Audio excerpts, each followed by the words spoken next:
Hello, and welcome back to the Neurodiverging Podcast. My name is Danielle Sullivan, and I am your host. Today, I am so happy to welcome an amazing guest to the program. We have Dr. Bibi Pirayesh, who is an educational therapist and learning rights advocate based in Los Angeles, California. She's spent the last 15 years working with hundreds of children, parents, teachers, and schools to enhance the lives of children with learning disabilities. She also regularly speaks on neurodiversity, educational therapy, and learning disability as a social justice issue on podcasts and stages and as a university lecturer. So I'm so thrilled to have her today. Dr. Bibi is a first-generation immigrant and English language learner, and she draws on a unique multicultural perspective, as well as years of specialized education on these topics and over a decade of community experience and advocacy. She also holds a bachelor's degree in neuroscience and education from the University of Pittsburgh, as well as her master's degree in developmental psychology from Columbia. And she has worked as a learning specialist and an educational therapist in private practice for over a decade. And in her master's, her work focused primarily on children's development of mathematical thinking and cognitive neuroscience. And if you are a listener to the podcast, you know that I have a significant interest in neuroscience, although I am not a professional. And so I was very excited to talk to her about that today as well.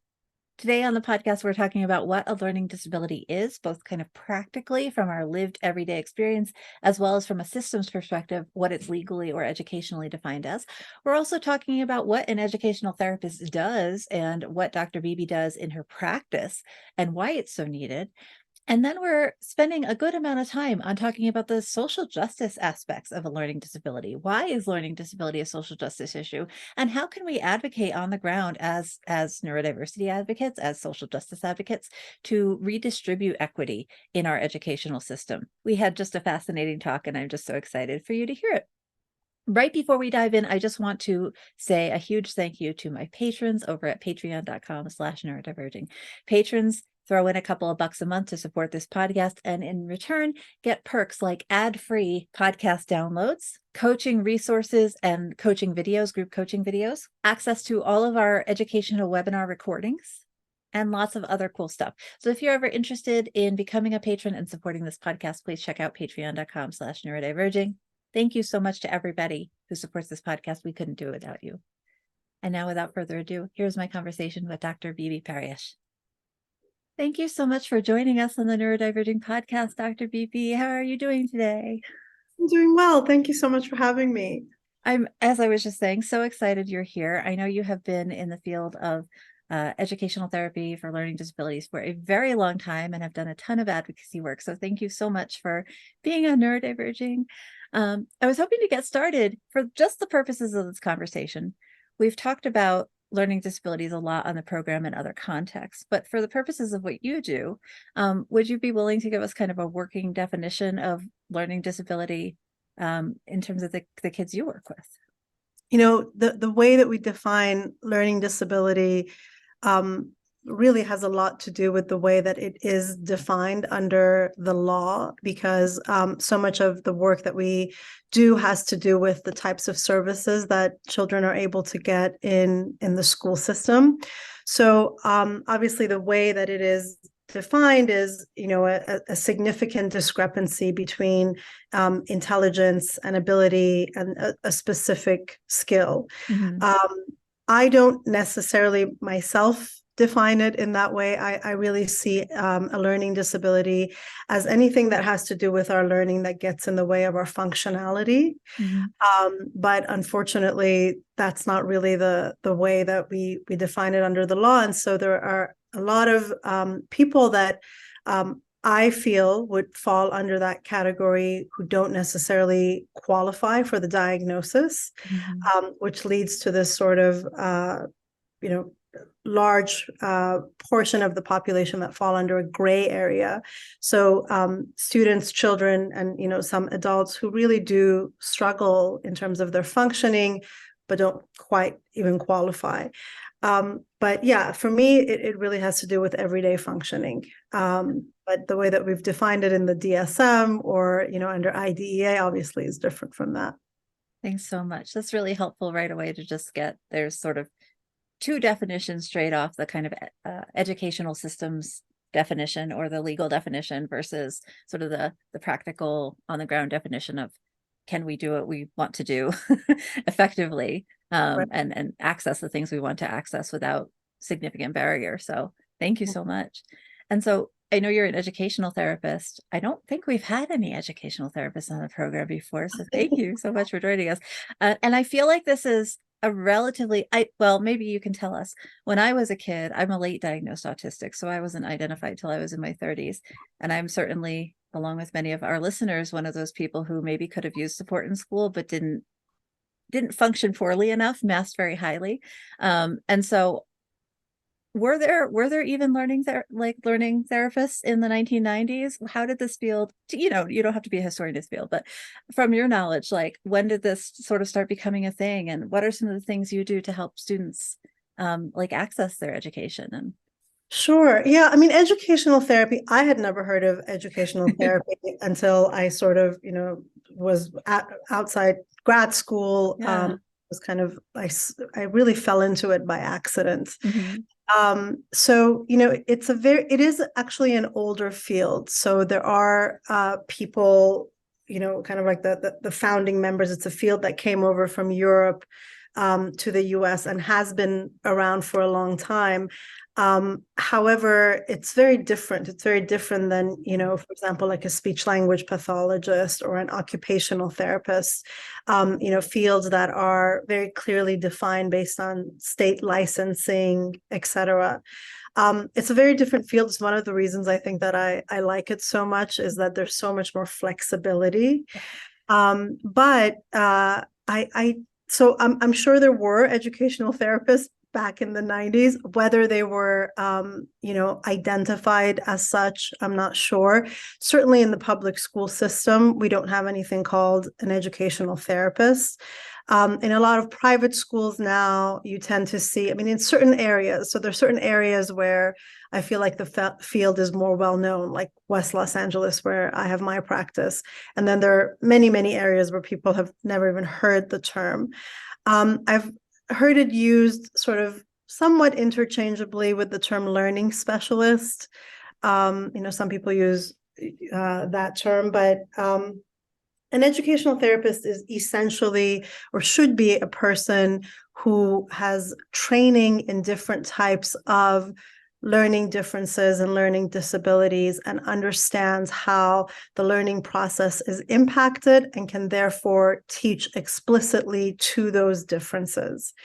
I think that probably something that is somewhat similar, I would not call it equivalent, but somewhat similar in the public school system, is maybe like a special education professional. But I definitely think that one of the things that we see that I believe is somewhat problematic in our public education system is that most of the work is centered around accommodations and modifications, whereas educational therapy is really based around remediation, in the places where remediation is possible. Obviously, there's also accommodations, modifications, advocacy, all of that. But I think one of the reasons that people seek out educational therapists is that they're not able to get the kind of targeted expert intervention for children in the school system. And so, we've sort of created, unfortunately, I think it's a problem. We've created a private economy around that. That tends to be what happens a lot in the US. So there, I would love to see more of a merging of the fields, but currently it's sort of its own very separate field, and it's not covered by most insurance, which is another reason why a lot of people may not have heard of it and may not know that there is something like this that they can access. But there is a national organization. It's called the Association of Educational Therapists. It's a really good way to try to find an ET if you're looking for one. But yeah, it's kind of a in a lot of areas an unknown field. Yeah. Thank you. That's so helpful. I'll put the link to the educational therapist website, the national organization, down below so folks can check it out.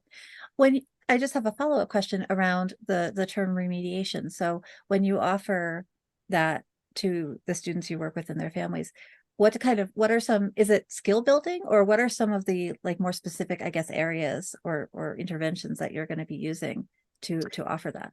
I came to educational therapy from sort of a science background. I was Mhm. always interested in, how learning happens in the brain. So I sort of came from that neuroscience background.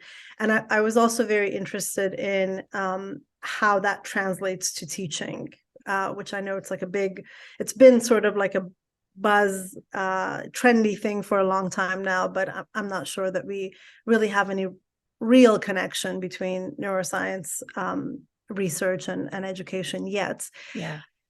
However, I would say that is the one place. So when we talk about remediation, that is the one place where you can really begin to see this connection. So I think we have to be careful about the word remediation, because the point is never to remediate or fix or cure Mm. the disability.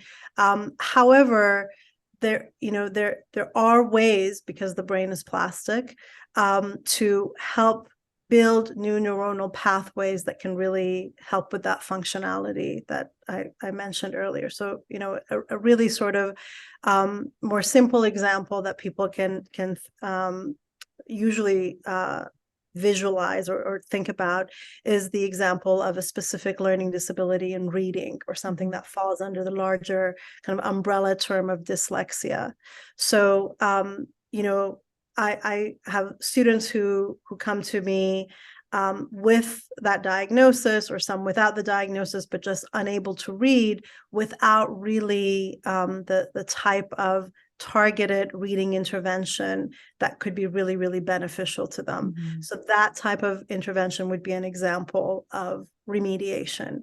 So you can do a lot of like drill and kill, because Mhm. that's what's required to build new neuronal pathways. But all the different neurodevelopmental constructs, so the underlying skills that we have to have in place for learning to be able to occur in the ways that we expected in a classroom setting, those are the areas that a lot of students are struggling with.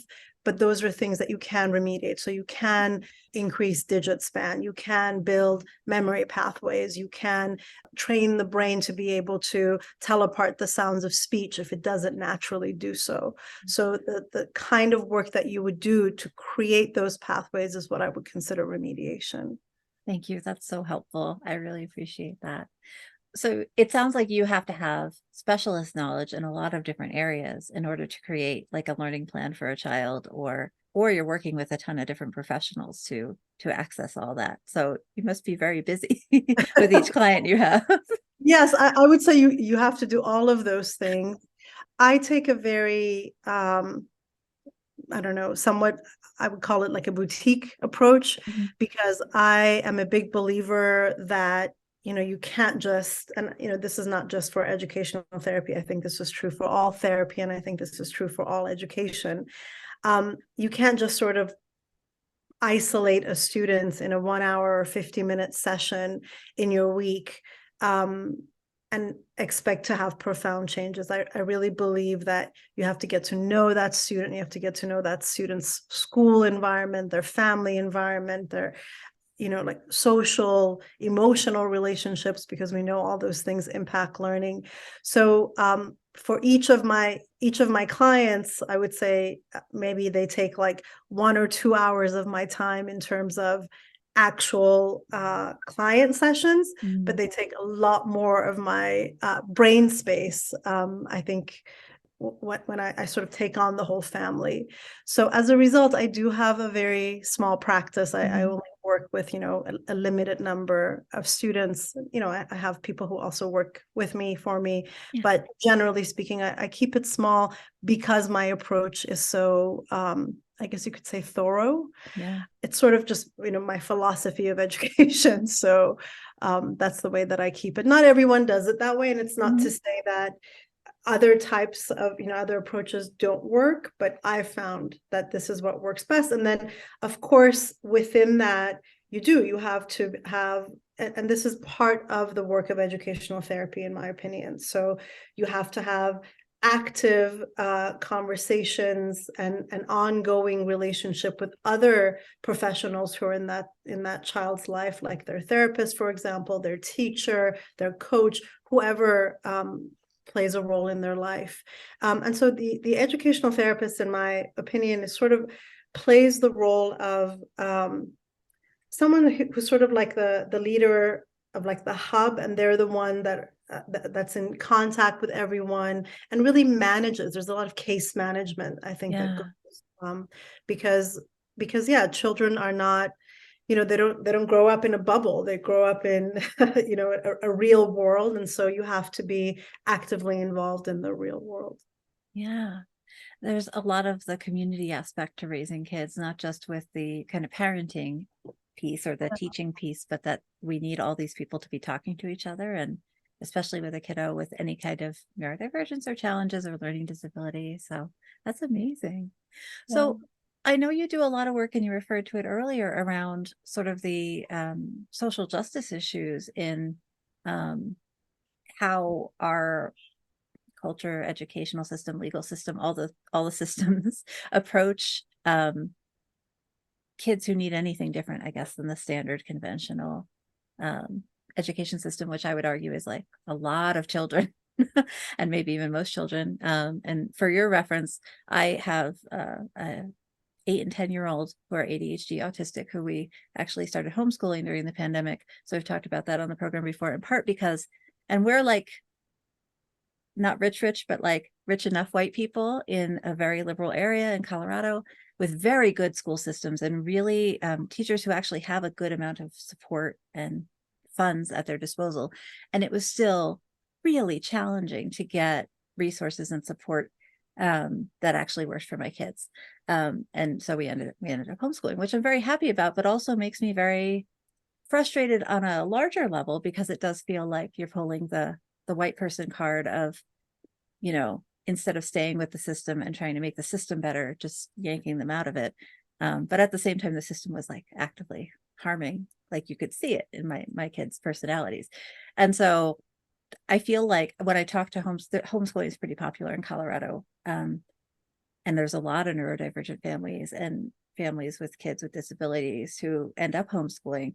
And I hear that repeated a lot, that we don't actually want to necessarily be homeschooling. And we also can't figure out how to like make the system better for our kids. And we know that we are leaving the system even more inequitable, because as you said, it creates this privatized, a bunch of privatized, resources, instead of it all being, of equal access to everybody.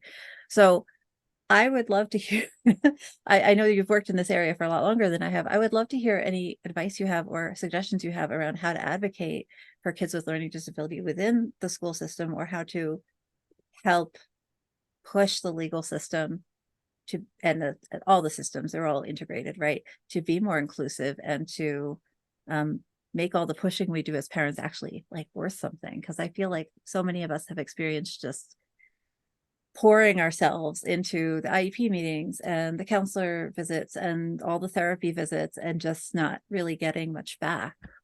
Mm-hmm.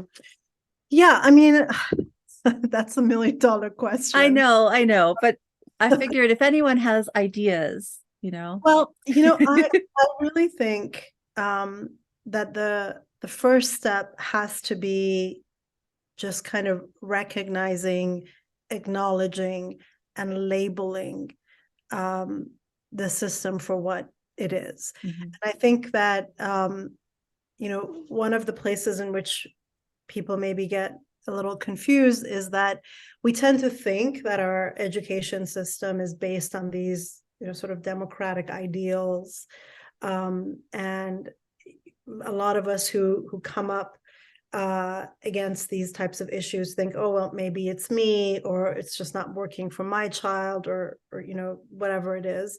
But the fact of the matter is that the system is ableist from the ground up. And the reason for that is, that our ideologies, the ideologies that the system is built on and reflects, are quite ableist. And I say that because the way that our education system is created is that we've sort of said, this is what it means to be educated, or this is what it means to be, like, let's say, an A student, or this is what it means to, what a curriculum should look like. So there's sort of this idealized version of things, and then anything that doesn't fit that is othered and kind of pushed out. And so what we have is not an education system that is a reflection of what actually exists, which, like you said, is many people who don't learn in that very specific way, but rather this very rigid, very narrow way of thinking about education and learning. So as a result of that, everything that we do in special education, it's almost like it's almost like charity, right? Yeah. So, what are the different ways that we can help these poor people who don't quite fit into this, as opposed to acknowledging the fact that, no, those people are part of the majority, and our education system should be reflective of everyone. So I really am of the belief that the most important thing that all of us have to do is to be politically conscious and politically active, because the decisions are political decisions. It's basically, who we are voting for, how we are writing our laws. We, again, like to think of special education in general, or the way that we, talk about our, IDEA and all of that, as these like amazing, this amazing legislation that grew out of the civil rights movement, et cetera. And of course, it's maybe better now than it was in some ways before. However, we need to also understand that the law is very specifically written to put the burden on the parents, which means that parents of means or parents with resources are going to be able to provide things for their children that parents without can't. And that is at its very core, obviously, a social justice issue. But, I think even outside of that, I'm really glad that you mentioned that, even having all of these resources, you're finding it difficult. I certainly face that. So I work in a very wealthy part of one of maybe the wealthiest parts of the nation. And I'm able to see parents with every imaginable resource have their children regularly fail in their schooling experiences.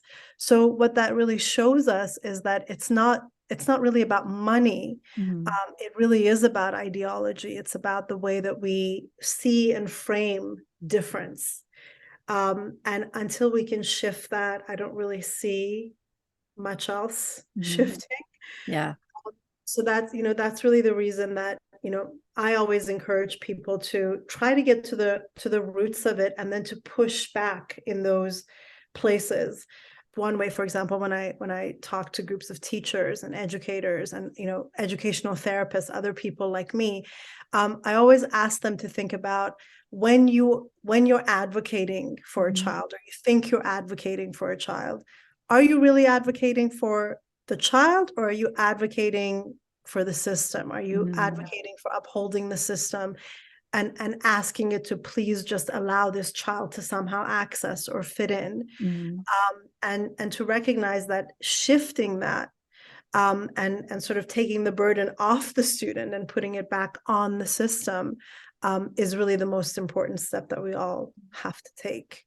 And that's a political step, not necessarily political in terms of like, we're going to go out marching, protest, although I wish we would, but just political in terms of our own consciousness and our own way of thinking about it.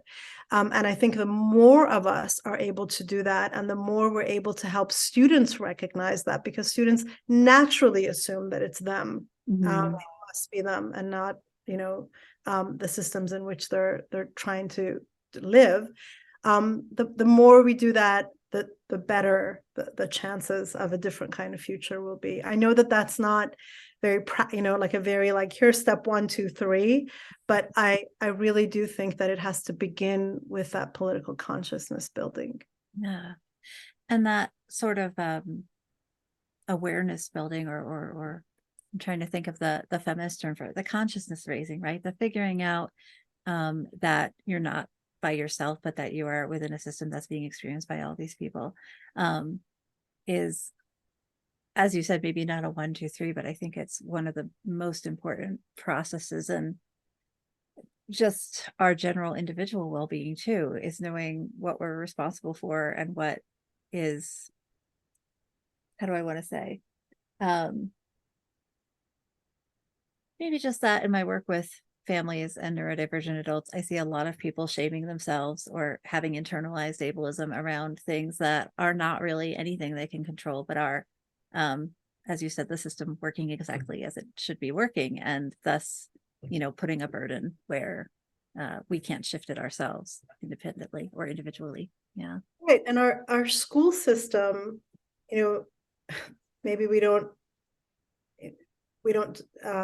talk about this maybe as much as we should, but our school system is the primary place in which we teach and normalize that shame. Mm-hmm. So it's the place in which we teach children that some people are in the in group and some people are in the out group, and that there is a hierarchy, and this is your place in it, and these are the negative feelings that are associated with that, as opposed to, no, everybody has a right to exist, whatever sort of capacity they exist in.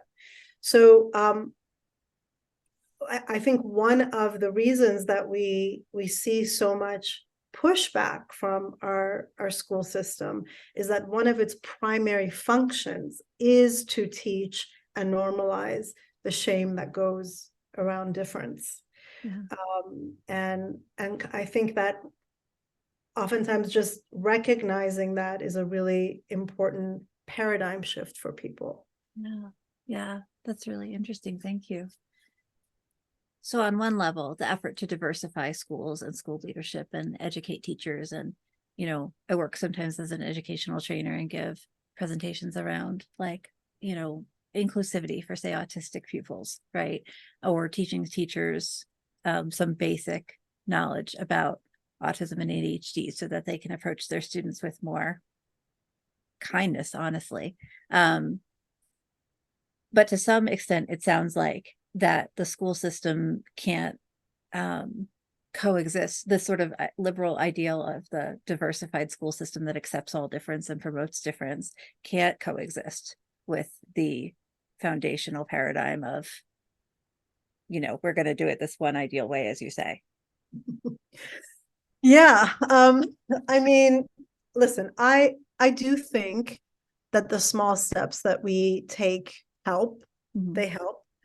But I also think that we need to recognize that unless we're willing to interrogate, what I would say are the epistemological roots of our systems, we're essentially a lot of times just changing like the window dressing. I think this is something that we really saw happen, for example, with the whole like DEI, the diversity, equity, inclusion movement that suddenly like became really big after like George Floyd protests and all that. And then all of a sudden corporate America has all this like DEI training and this, that, and the other. Does that mean that it's completely useless? No, I mean, bringing these things into kind of the forefront of our consciousness, sure, is good. But can you really have diversity, equity, inclusion in like a corporate setting? No, I think a lot of it is, and now it's created this whole other, industry, a private industry, and like, capitalist industry now around something that's like a social justice concept, which is Yeah. almost laughable. Yeah. But that tends to be what happens, and I think that it's something that we have to be really aware of, because I do think that we're currently going. There's revolutionary things happening. I mean, even around the concept of neurodivergence and neurodiversity, and people really stepping out and thinking about their experiences. There are big shifts happening, and I think we have to be really careful to make sure that all of that doesn't then just get engulfed by the larger dominant system and essentially just become like a rebranding of the old thing way. Yeah. So it's important that that we remain diligent and critical, and don't just sort of like fall into, oh well, now we have these terms, so everything is okay. Yeah. Yeah. Because again, coming back to this question of functionality, the question always has to be, how does this translate into the material differences of people's lives? To what extent does it change? Has it changed that, or is it changing that?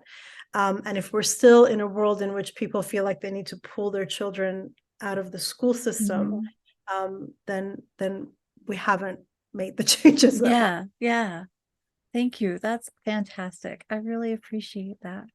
I want to make sure we have time to talk, because you've done this project that is maybe its own kind of consciousness raising, the Difference Not Deficit project. And I know I saw it on your website. So I'd love it if you could tell the audience just a little bit about that, how it came about, what the purpose is. It's something that grew out of the pandemic, but it really goes back to my belief about the importance and value of people's personal stories and their lived experiences. When you ask me, what are some important steps that we can take in terms of changing our political lives in many ways, I really think it goes back to our personal stories, because the personal is political. And this is really an initiative to encourage people to share their personal stories of how they have experienced ableism, of how they come up, either in ways in which they're able to fight, or in ways in which they feel very much defeated by, because all of the stories matter, not just stories of triumph. Just in terms of how are we experiencing, for example, the education system, whether you're a student or a parent or a teacher or an advocate, however it is that you're coming across that. Because I think that the more we hear each other's stories, the more we remember that we are the system, we are the most powerful components of the system. And the more shared stories we have, the more we know that the system is not working for us, and so it needs to change. So that's really the goal of that initiative, and it did grow out of the isolation that I felt everybody was feeling while we were in the pandemic, which in many ways lifted the veil on the struggles that people really have, but were not really able to voice before the pandemic. How can people find out more about you if they would say, like, to book a training with you or learn more about your services? Sure. So probably, my website is sort of the place that has the most information. It's www.oneofonekids.org. And my speaking page is on that, our community page is on that, all of the social media and everything. I also tend to be pretty active on LinkedIn. It's sort of where I sort of treat it maybe the way that a lot of people use Twitter, where I engage with a lot of what's happening in the larger culture around education and special education. So that's also a really good way to find me. Great. Thank you so much, Dr. Bibi. We really appreciate you being here today. Thank you so much for having me, and thank you for this platform. Thanks so much for joining us on the podcast today. I hope that this conversation was inspiring and enlightening for you. If you enjoyed, please hit the subscribe or the like to let us know. It really helps us out. Please also check out Dr. Pirayesh's social. Her LinkedIn and her website are down below, as well as her Difference is Not Deficit project, which is an amazing community effort to promote the importance of seeing learning disability as a social justice issue. I hope you will join me in participating in that. All the links are down below, as well as the link to our Patreon. Again, is patreon.com/neurodiverging. We could not do this podcast without you patrons. Thank you so much for your support. Until next time, please be well, and please remember that we are all in this together.